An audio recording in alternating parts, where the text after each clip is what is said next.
Welcome to Real Estate Coaching Radio, starring award-winning real estate coaches and #1 international best-selling authors Tim and Julie Harris. This is the #1 daily radio show for realtors looking for a no BS authentic real-time coaching experience. What's really working in today's market, how to generate more leads, make more money, and have more time for what you love in your life. And now your hosts, Tim and Julie Harris. Welcome back. It's Tim and Julie Harris, and this is your favorite daily real estate coaching and training podcast.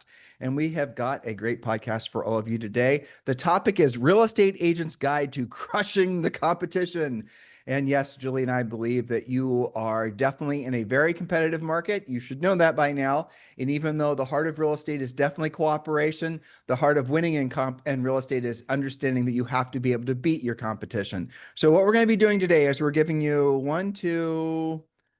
5 different points on this particular topic. And remember, you're going to want the notes. So if you want the notes, please go to harrisrealestatedaily.com. harrisrealestatedaily.com is where our notes live, and you can get not only today's notes, but today's video and a lot of other information that's only available to you if you are a subscriber to the newsletter. The newsletter is free. There's no reason not to do it. It takes 2 seconds. Just drop in your email address into the subscribe button, and then you have to go over to your main email, and you have to then confirm that you want the newsletter. That's it, harrisrealestatedaily.com. All right, Julie, let's jump in. All right, so this is your guide to crushing the competition. So agents, are you finding that most of your deals, most of the time, for some of you all the time, are with people who already know, love, and trust you? Well, that's normal and that's great until you run out of those easy deals. And some of you, where you run out after 60 days of deals, others of you, it might take a year for that to happen. But for all of you, the same question: what happens when you meet somebody new, someone who might be talking with other agents and trying to decide who to represent them when buying or selling real estate? What if their spouse also has somebody in mind? How can you more easily win their trust and earn their business? Do you feel that you can compete and win in any situation, in front of any type of personality, in any type of price range or neighborhood? If not, you need to accept the fact that you will have competition and your job is to win. But Julie, let's go back. Let's take a half step back and really drill down on what you said. Because yes, dear listener, 71% of your business after 5 years will come from centers of influence and past clients. Yes, that is true. But the problem is that your centers of influence and your past clients are going to be the same centers of influence and past clients that are also, in the Venn diagram of local real estate agents that are going to be theirs as well. So you will run to a point, even if you have, say, 300 or 500 or 5,000 or past client centers of influence, sort of your net is really good. You've done a great job building it. You've done a great job following up. That doesn't mean those people are going to do business with you. So the statistics, and it does vary. Julie and I have studied this over the years, but let's just assume it's 10% of the folks in your list are going to buy or sell real estate in that particular year. Now, I do want you to remember, it could be much more, it could be much less. So adjust accordingly based on the actual sales velocity in your market. But let's assume 10%. That 10% is not really going to all just automatically want to do business with you. Yes, we show you how to call them. Yes, we show you what to send them. Yes, we want you to be top of mind. But again, you're competing for those centers of influences and past clients. So let's say you have a list of 100, and let's say there's going to be 10 transactions available out of that 100 people. You're probably only legitimately going to have a shot at maybe 5. And of those 5, maybe 1 or 2 are going to be essentially come list me. So let's just go buy a house. They're going to be easy. You're not going to have to compete. The others are going to have to compete. You guys get the point? So don't fall prey into believing that centers of influence and past clients are going to ultimately win you the game in the long run, because you're still, what's going to happen is you're going to run out of those people. In essence, you're going to have plucked all the apples off your tree. So you always have to be expanding your centers of influence and past clients. You always have to be curating and cultivating your existing centers of influence and past clients. And if you stop doing the adding to the list part, if you stop doing proactive lead generation, you're going to suffer some very, very distinct drop-offs in your business and your cash flow. And the most typical new coaching client profile, I would say, would be someone that didn't hear that message from us years ago, who wished they would have, who essentially wanted to pin all their hopes on centers of influence and past client marketing. Let's call it what it is. And then they discovered that, guess what? My business is only going to generate so many transactions per year, no matter what I do or how hard I do it. And then they realized they should have been always adding to that list, pruning the list, cultivating and curating that list. That's what's required. So Julie? Yeah, that's absolutely right. And we're talking about competing. So one thing is if you know that 71% will come to you after you've been in business for a while, well, your job, to your point, that number is going to be bigger if you've been systematically adding to your past clients, your center of influence, because 71% of only like 20 people still isn't going to be enough for you. Right. So, adjust accordingly. But moving on to being very competitive. First thing to do is upgrade your presentations to be successful nearly 100% of the time, which should be your goal. I know that there are people out there saying, well, it's going to go the way it's going to go, and you should just count on 50%. But let's just say that you're not a 50% player. You want 100%, 100% of the time. You've got to invest in listing presentation, pre-listing package, and now, and you didn't have to do this for a while, we always recommend it and we've always coached this, but a buyer presentation. You've got to upgrade and update those so they are the most competitive, most effective, and predictably win you those appointments when you compete. So do you have these presentations? Are you using them every time? Even some of our top producers, we have to remind them not to have different rules for different people. Just because it is a past client doesn't mean that you shouldn't send them your pre-listing package. Just because you think you've got it in the bag doesn't mean that you absolutely do. You can't tell me 100% of the time that it's absolutely yours. Maybe they ran into somebody in an open house last weekend. Maybe their spouse has a best friend that they golf with who's a real estate agent. You don't know. Now, you should know using our pre-qualification script, but the point is the same. Don't have different rules for different people. Now, how do you know if you're doing this right? Are you getting signed listing documents every time or nearly every time? Are you getting a signature on the buyer agreement? And I know that that still stresses a lot of you out. It's because you're asking for the signature without having a buyer presentation. A logical close, the definition of a close is the logical ending to a great presentation. So do you have the presentations? Now, next question with regards to upgrading your presentations. Is yours the same as everyone in your office, or is it unique to you? Back to you, Tim. No, I agree with everything you just said. And the presentations thing, and let's really drill down on one of the things that Julie just said. You've got to treat every customer, whether your mom, your dog, or your best friend from high school, you have to treat them all the same. You have to pre-qualify them the same. You have to send a pre-listing pack. You have to have the same listing appointment or buyer appointment. You have to be very consistent in the way you run your business, because the problem is if you're not, and you become complacent because you just think you have the business in the bag, you're going to start losing. And the losing, maybe one you can write off. Well, maybe they knew the other agent they listed with better than me. But then you're going to lose it again, another one. And then you're going to say, oh, the other agent maybe took a lesser commission than I would have accepted, da, da, da, da, da. And then losing is going to become who you are. You're just going to normalize losing to the point where you start accepting a 50% success ratio when you go on appointments. And that's, in our world, is not acceptable, because you're going to fail out of real estate. So when you are in this business, you got to be in it to win it. Whether you're full-time or you're part-time, you've got to be following essentially the 7-step listing process that we give you in Premier Coaching. If you're not a Premier Coaching client yet, let me tell you, this is the simplest, most direct, easiest, fluff-free way for you to build a consistent real estate business. We're going to show you how to proactively lead generate, passively lead generate, how you're going to pre-qualify, how you're going to present. We give you buyer presentations, listing presentations, business plans. I mean, we definitely are guilty of giving you guys too much, and some of you will feel somewhat overwhelmed. That's the reason the Premier Coaching Program is designed to be delivered in a systematic month-by-month way, and you do get daily semi-private coaching calls, live coaching, semi-private coaching sessions with a Harris certified coach. So make sure that you are joining Premier Coaching. Just go to premiercoaching.com or click the link below. And yes, you can join Premier Coaching right now for the first 30 days for free. So go to premiercoaching.com or click the link below today in the show description, whether you're on YouTube, iTunes, or if you're listening to one of our shorts, just click the bio and you can join that way as well. Julie? All right, so point number 2. Point number 1 is huge, and we have and do entire podcasts about those, your presentations. But point number 2, when becoming as competitive as you can, is to upgrade your lead generation itself. Are you predictably generating the amount of leads that it takes to meet or exceed your income goals? Are you converting leads to appointments and appointments to contracts? These are all things to ask yourself. Do you understand and follow the spokes in the wheel model of lead generation, and are you actively working on each spoke well enough to get results? Or would you consider yourself to be a dabbler, A dabbler is somebody who says, well, I tried a couple of for sale by owners and they didn't work out. So I just don't like FSBOs. They don't work. That's a dabbler versus somebody who embraces that and turns it into business. Well, a dabbler, you guys know who you are. You're the ones that are going on the Facebook groups and doing searching and doing I'm going to write my own script. I'm going to make my own pre-listing pack.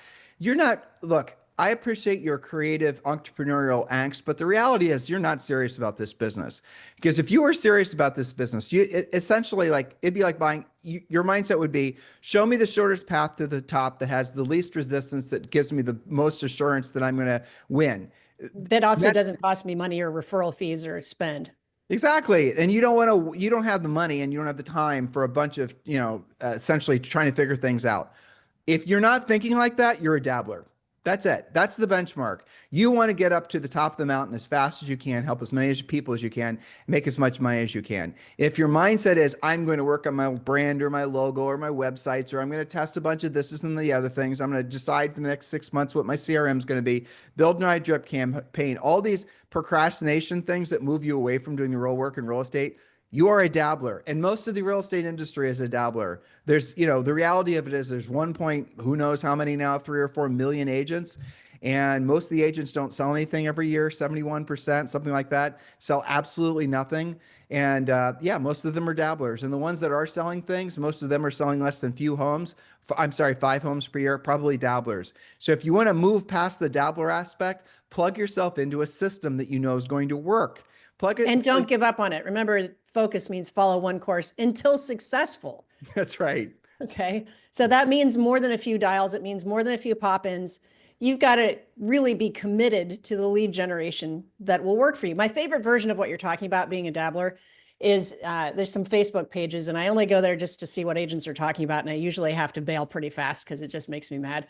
But my favorite version is an agent will post, tell me the best way to generate my next listing, but I don't want to cold call, hold open houses, or talk to anyone. Exactly. This business might not be for you. Okay. I got one though. Yeah. If they have a house, put it for sale. That's going to be the best way for you to generate a listing. That's true. That's true. That can be the solution. So really the bottom line on this point is, do you feel like you're in control of your lead generation, or are you constantly wondering where your next deal or deals will come from? And that's another thing that agents will say is, somehow when I get starving for deals, something always magically comes together. I'll get a past client or I get a referral out of nowhere, but that's not predictable. It's not duplicatable. You can't tell me that's going to happen next month or next quarter. So get in front of your lead generation. That's another way to compete. When you generate more opportunity, you don't tolerate the lack of opportunity. You've got to really commit to that. That's a lot of what we work on in coaching, is getting you out of dabbling and into a system. I had a call with one of my coaching clients today, and right now between 40 and 50% of her business, and she is absolutely 100% on track to do more than 1 million GCI this year, are from open houses. Why? Because she's extremely systematic about them. She can tell me without a shadow of a doubt that this weekend she will produce 2 to 3 more really good, top quality, probably 2 listings and 1 buyer every time she does an open house. It's pretty awesome.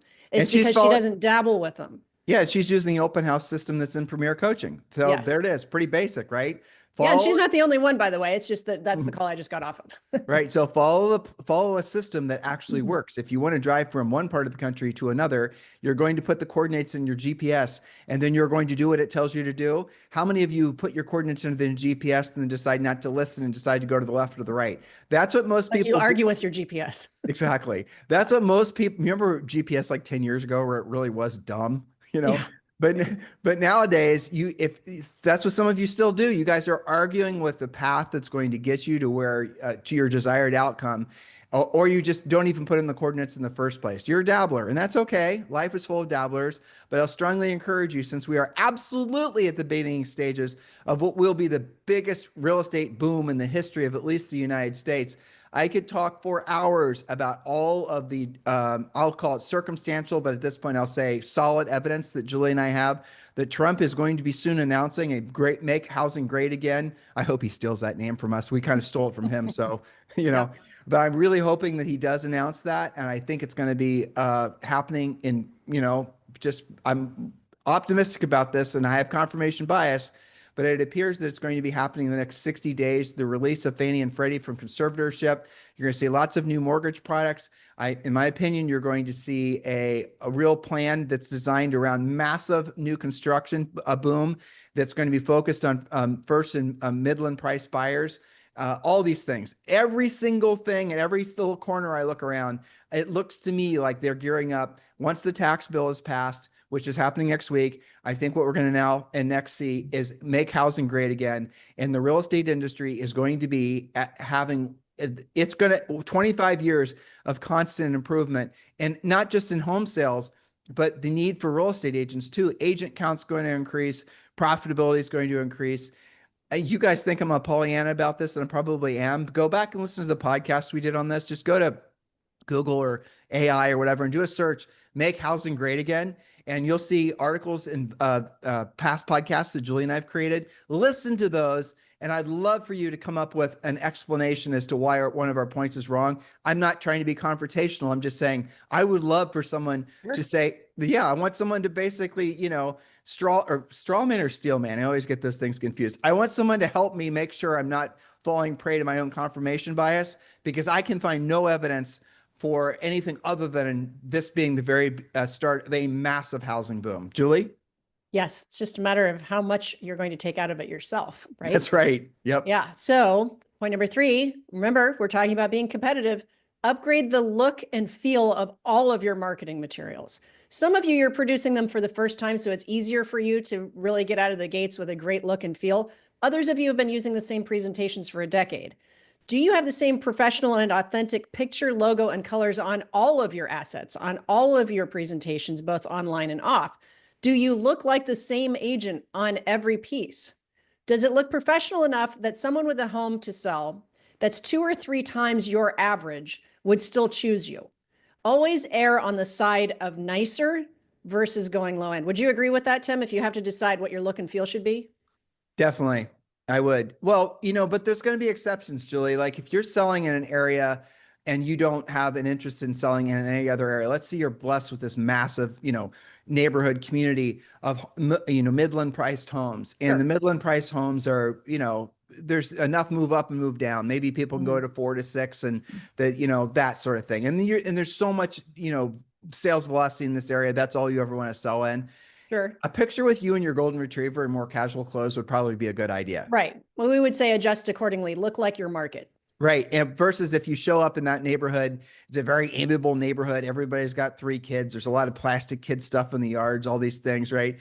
And We used to look for. Right. Exactly. And then you show up and you're looking too formal and too, dressed to impress. Yeah. You don't be too stuffy in that environment. Right. Exactly. Yep. Yeah. Now, by the same token, if you're going up market and you show up in your torn jeans and your cowboy boots, maybe not so much, the right choice. So, if you're not sure, go to those open houses that other agents are having, look at how everybody's dressed, walk around, go on a walk in the neighborhood when people get home from work, and just get a feel for it. But in general, upgrade your look and feel. All right. That goes to point number 4, which is upgrade how you present yourself, not just your presentations, but you. Start with your wardrobe, your haircut, your glasses, your shoes, your watch, your nails, and or briefcase if you're bringing one. Maybe it's time to upgrade from your iPhone 5 and your AOL account too. Upgrade everything. Have fun with that. Look like the agent that you want to be or become, and you're more likely to present that way. We talked, I think it was on yesterday's podcast, when you dress the part, you're more likely to present with more confidence. So that goes to everything. If you've got your act together and you look and feel great, you're probably going to present at a higher level. I'm going to take it to a level, Julie, that probably will make some people uncomfortable, because we've done this before and it made people uncomfortable and they told us in comments, but it's still worth doing. Okay. You remember the first time you and I talked about semi-glutite? It was like I think it was a while ago. You remember? Probably when it was becoming more common. Yeah. Semi-glutite is Ozempic. Semi-glutite's these, shots, and there's other forms of it where people can lose weight. And originally it was designed for people that were diabetics, I think. And there evidently was a shortage because people were using it for weight loss opposed to either using it off label. Okay. Well, obviously all that's changed now to the extent that the government's actually thinking about making semaglutide. That's its actual peptide name. It's thinking about making it part of, I think it's Medicare or Medicaid, or I don't remember what, but something the government's going to pay for, because one of the greatest, predeterminants of future health is your current weight. I mean, it's kind of obvious, and nothing gets, nothing degrades the closer you get to your ideal weight. Like, you lose nothing by losing weight, is what I'm trying to say. So for some of you, and I get it, and I totally respect it, you are not in a place where it's easy for you to lose weight. Get on semaglutide, get on Ozempic, get on something that's going to help you to lose weight, because what's going to happen, and it's already happening in many of the, I'd say, more affluent areas around the country, is that if you are overweight in some of these markets and you're trying to be competitive, remember, this is about competition, you're going to stick out. You're not going to look like one of them. And people subconsciously are going to say, well, that person, I like them and everything, but they're a little fluffy. I don't understand what's going on there. It just doesn't quite, match up with, they don't have my values. Otherwise they would be taking better care of their bodies. Again, you guys are going to get, some of you are going to get ornery with me, and I'm asking you not to. I'm saying, for the sake of your health, and for the sake of essentially feeling more confident about yourself and comfortable in your environments, you do need to seriously consider hitting hard reset on the expectations you have for yourself with regards to your health. And fortunately now, what was one of the hardest things to do is now one of the easiest things to do, which is lose weight. Julie? Well, that's true. And I think some of it can be subconscious, right? So it's kind of Yep. like, when I go to a boot camp class and there's a new instructor, and maybe they're not as in shape as an instructor maybe should be, or maybe they are, but they just seem kind of like disorganized and sloppy. I'm not like saying to myself, oh my gosh, they totally don't have their act together. But there's something subconscious where I'm like, nah, maybe not so much. Maybe I'm not going to go to that instructor's class next time, because it doesn't match what they're trying to do. So if you're trying to be a really professional agent that's competitive and wins 100% of the time because you're able to help more people at a higher level, but you don't look like that part, maybe you've got a great presentation, but yeah, that you're maybe a little bit fluffy, and Well, you know what, and it's also not good for you. So why not work on both things at the same time? what you and I are circling is something that we need to do a standalone pod about, is that the reality of it is that you guys have to shift your mindset that when you go on appointments, when you're out in public, but especially when you go on listing or buyer appointments, you need to be thinking in terms of showtime. Julie has it's part of Premier Coaching, your pre-listing prayer. She derived it from the Marines military, the Marines rifle prayer. But you remember it off the top of your head? No, not off the top of my head, but we did. It's part of a podcast. But what I'm trying to impress upon you guys is that you do need to start thinking of yourself honestly almost as an actor, or almost at, basically that's it. When you're sitting in front of a seller, flip the switch, it's showtime. You need to be able to do that. Right. And then on part of Premier Coaching is we give you some mental mindset steps to do. That's what I was just referring to with the prayer. Mental mindset steps to do prior to appointments, so that it puts you in that showtime state of mind. I mean, that's really the bottom line. And that right there, that one little bridge that I just gave you guys, for some of you, is going to be all it takes for you to unleash yourself and start tapping into what could be your full potential. Julie's writing it down. She liked that idea. I could tell. I think, we do this a lot in Premier Coaching and in Elite Coaching. I do work with a lot of our one-on-one clients with this, but I think it would merit a podcast just to get their minds going and let them know what else we do in Premier Coaching, for example. And I just wrote down listing, showtime. Maybe there's a lot to it, but maybe we'll do like the top 5 things to get yourself in the right energy and the right mindset and the right focus to walk up to that door and say, this is my next listing, instead of saying like, we'll see how it goes. But your next point, Julie, is upgrade your coaching. I'm going to tell you guys something about Julie and I, what we think about, because I think this will help you maybe to think about how people think about you. So Julie and I are conscientious of the fact that you are subconsciously judging Julie and I. For example, Julie gave the example of the coach or the trainer for boot camp, and whether that person looks like they're practicing what they preach. Well, if you're thinking about hiring a coach, or in any way thinking about taking advice from anybody, and they themselves are not in a state of improvement, if they themselves are not working on various aspects of their life that you're interested in having those same aspects of your life improve as well, you need to be very considerate or very conscientious, very picky. Listening to people that shouldn't, that are giving you financial advice about in themselves, they have no money, or they themselves have never accumulated any money. Like personally, I don't think you should be listening to anybody who calls themselves a real estate coach who has not sold real estate at a very high level for a long period of time. And even then, like the 4 rules with choosing a real estate coach, which Julie, we should do this podcast again too, is number 1, have they ever had a real estate license? And if they've never had a real estate license, personally, if I were you, I would just not even give them the time of day. If they're calling themselves a coach, they're not a coach. Number 2, did they sell 100 houses in one single year? If they did, that's good. That's not something that a lot of people ever accomplish. So having done it once is great. But let's be honest, they could have done it because they sold a subdivision or condominium development or, something like that. So the third question is did they sell at least 100 homes per year for 5 years in a row? Now that's a unicorn in the real estate business because not very many people will do that. So if you come across somebody who's calling themselves a real estate coach, who has had a real estate license, who sold at least 100 homes for 5 years in a row, that somebody is probably somebody that's worth listening to. But here's the real problem. And I see this happening all the time, especially with these YouTube coaches, just because, and there's probably just two of them that I personally respect. One of them I've coached for a long time, and the other I know, and they both sold real estate at a high level. And all the others are kind of fakey. They haven't sold real estate at a high level. They're marketing and advertising gurus, those types of things. All right. So the fourth question when choosing a real estate coach or trainer is simply going to be, okay, I appreciate the fact that you've been successful selling real estate, but have you actually performed, that's not the right word, but I'll just stick with it, performed at least 100,000 paid one-on-one coaching calls? Have you actually had at least 100,000 coaching calls, coaching sessions where the real estate agent was paying you for your advice? Now, why is that important? First of all, you deserve the best, and the best is going to have performed at that level. Second of all, and this is the really, really important part, I want you guys to get this really clear in your heads. There is the effort and the knowledge required to get good at selling real estate, even at a high level for a long period of time, because Julie and I did it, is nowhere near as hard as teaching other people to do the same thing. Learning how to be a really good coach, there are no shortcuts to it. It's more, and I don't know if in retrospect, if I'd known how actually hard it was, because Julie and I only operate out of integrity. And if we're not helping someone improve, and this is how we raise all of our coaches as well, then it's not a them problem, it's a you problem, and you suck as a coach and you need to get better. That's really our mindset and how we think about things. It's not the client's fault, it's your fault for not being able to communicate with the client in such a way that you're going to move them forward.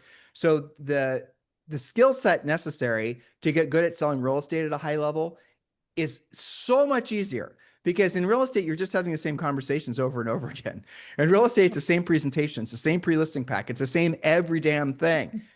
Tweak this and tweak that, but for the most part, it's the same thing. When it comes to coaching agents at a high level, a real coach is so much work. It's a mixture of Dr. Phil being the ultimate sales coach, and a whole bunch of other things. And so we know that you choose us because we are some of the only real estate coaches in the entire world that have actually done all those things. Our biggest competitor, by sheer number of agents that he's had through his programs, has never sold real estate before. And no one even actually stops to ask him whether he sold real estate before.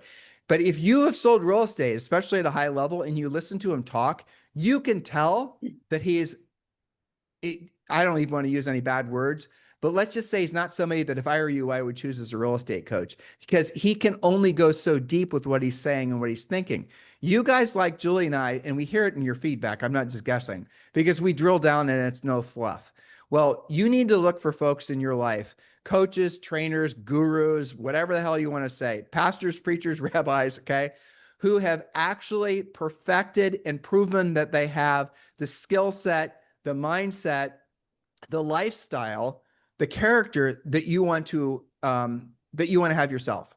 And if the person that you're hiring to help you do a particular activity has not actually done it, then you're not serious about actually being great at that particular activity. You want to be Michael Phelps and you want to learn how to be the best Olympic swimmer ever. I promise you, you're hiring somebody that's not just a kick-ass Olympic swimmer himself, but has actually coached thousands of other swimmers to be equally as successful and has a proven track record of not just personal success having done it, but personal success helping others having done the same thing. Do demand that level of professionalism. Otherwise, the problem is that without knowing it, you're going to listen to people that are maybe doing the best that they can, giving you the best coaching and advice that they can. Most of it's training. It's not even really coaching. And without you knowing it, you're operating on essentially 10% of the knowledge that you should have. And the next thing you know, you're saying dumb things like, well, my coach told me it's okay if I go on 10 listing appointments and I only take 5. That's because your coach sucks. That's the reason they say stuff like that. Because that is not okay. No, it's not. It's terrible. Yeah. Yeah. Absolutely. Yeah, well, I mean, it does make us mad because it dilutes what we do. Like if I want to learn how to speak Spanish and maybe I find somebody to teach me that online and they maybe got a good resume, but I talk to them and they're like, well, I don't really speak Spanish, but I've watched a lot of YouTube videos about how to teach to speak Spanish. Julie, think about what you just said. We live in Puerto Rico. Everybody speaks Spanish. So just because they speak Spanish, does that mean they know how to teach Julie how to speak Spanish? No. They could speak Spanish, but they don't know how to teach Julie how to speak Spanish. So the witchcraft and alchemy and the time and the training that it takes to know how to teach Julie how to speak Spanish is not the same of knowing how to speak Spanish yourself. You guys get what we're saying? It should be obvious. Exactly. Well, and it goes to versatility too, right? Because not every coaching client is the same. And regionally, you're not the same. I've had coaching clients that said, well, I live in California and I thought hiring a California-based coach is the right thing to do because logically, that kind of makes sense, right? Except that they were not going to follow what that person did because they hadn't sold real estate before and they were so stuck in California that they didn't have any versatility. They didn't have any ideas from anywhere else that had maybe worked really well in a different market that hadn't even been exposed to their market, which would make it work even 10 times as good. So it's that depth that you can do. And, we have clients that are prospecting based and marketing enhanced and marketing based and prospecting enhanced. That's okay. I've had coaching clients that come to us and say, you know what, I am never going to make a cold call as long as I live. Don't even ask. That's okay. There's other ways to create business. We've had clients that come to us and say, you know what, I just moved to a new town. I don't have a center of influence. I'm not going to get 10% out of a center of influence this year, like you talk about, because I don't have one. What do I do? That client is going to be completely different than somebody who's a 30-year broker veteran that has 2,000 people in their database, and they come to coaching just to get their life back. They want to not even increase their business. They want to do the same business, but have some time. It's that ability it is versatility. It's the ability to help different types of people in different types of situations in different types of the country and different price ranges, I was on another podcast earlier today. It was my automotive podcast I do as a hobby called Full Throttle Talk, which is a lot of fun. If you guys are car nerds, listen to Full Throttle Talk. So I had 2 guests or 2 hosts on, well, there's 4 hosts, but 2 of them own very, I'd say well-respected Porsche restoration businesses and, all kinds of things to do with vintage cars. They don't take on new customers. They don't market and they don't advertise. One of them, Sunderworks, had only been in business for like 7 or 8 years. He's done 0 marketing, 0 advertising, and he has a long backlog of clients that want him to do restorations and work. Paul Kramer out in California, he knows restoration shops, Julie, that aren't taking on any new business ever. And the ones that are taking on new business, you have to wait 5 years before they'll even start on your car. Now, this is a car nerd thing and whatever, but the impression, what I'm hoping you understand is that they're not marketing and branding and advertising. They never did. Their marketing and branding and advertising was the product that they were producing, which was a fantastic restoration, but also a very happy customer. Ultimately, that's what the only marketing and branding and advertising that really matters are the results that you get for other people. What marketing and branding and advertising right now is essentially a narcissistic stew of bad information that's trying to fool you, lie to you into the belief that you can skip the part of having had to earn your brand or your reputation from having actually done the real work of real estate, helped a lot of people, and built your reputation one a successful client at a time. They actually lie to you. I'm so tired of obfuscating words. It's lie, and they know it. They're trying to lie to you that enough branding, marketing, and advertising is going to fool the consumer into believing that you are successful, when we already know statistically most consumers choose agents not for marketing, branding, and advertising. Like less than 5% of all consumer behavior choosing a real estate practitioner or any service provider comes from marketing, branding, and advertising. And yet those people don't tell you that statistic. They obfuscate the truth because they have never actually built a business based on real work of real estate. If you want to have the ultimate brand in your marketplace, if you want to have a business that's, you have a 5-year waiting list, wouldn't that be amazing? Then the only way for you to do that is start by doing the real work of real estate, do a fantastic job for your clients, and that's how you build a real business. And when you do it this way, and you stop taking detours and stop wasting time on all these flights of fantasy of chasing this, shiny object or that, when you just follow one course until successful, you'll build a business faster than you possibly can imagine. Julie and I are living proof of that, because when we sold real estate, we started our first year in business, we sold over 100 homes. We sold 103 homes with our pendings. And how did we do it? The same exact way we teach you guys at Premier Coaching. And then we sold over 100 homes for between 100 and 200 homes per year for almost 10 years thereafter. We did not market and brand or advertise. We got business because we proactively lead generated to it. And over time, people knew who we were because they saw our sold signs. We didn't try to shortcut it. We didn't try to fool people into thinking we were successful when we weren't, because that's not how consumers are not stupid. They're going to look for the sold sign. They're going to ask, who do you use?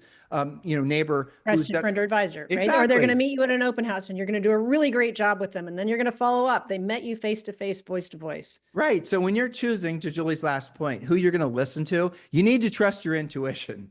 You need to say, that doesn't make sense, or that does make sense, and trust your intuition. Stop thinking that being successful is some like 14-sided Rubik's Cube. It's not. It's easy, especially in real estate, especially when you sign up for Premier Coaching, because there's a proven path to follow. Okay. So hopefully you guys got something out of today's show. Yes, thank you for keeping this the number one listen to daily podcast for real estate agents. It is always our pleasure and our honor to help you along your journey. Our little slogan is love your real estate journey, and that is certainly how we feel as well. If you're looking for a hit of motivation, attend the mastermind that we're doing this week. Just go to harrismastermind.com. The last ones we've done are running about 2 hours, but what we're doing on these masterminds is we're going over the 3 biggest challenges that agents are having in this business right now. And the first one, all of you will be glad to hear, is we're answering and decoding the how to consistently generate leads. So just go to harrismastermind.com. The link is down below. Choose your day and time of the mastermind. We're probably going to do 3 this week, 3 for the next 7 days, let's say. So choose when you want to attend, and we'll see you on the mastermind. In the meantime, have a fantastic day, and we'll talk to you on the show tomorrow. Hello, thank you for having watched this video. Please remember to subscribe to our YouTube channel. That's right. And don't forget to hit that like button, leave your comments and questions below, and we will get right back with you. Thank you for watching this video. And remember to watch the next one. You're going to love that one.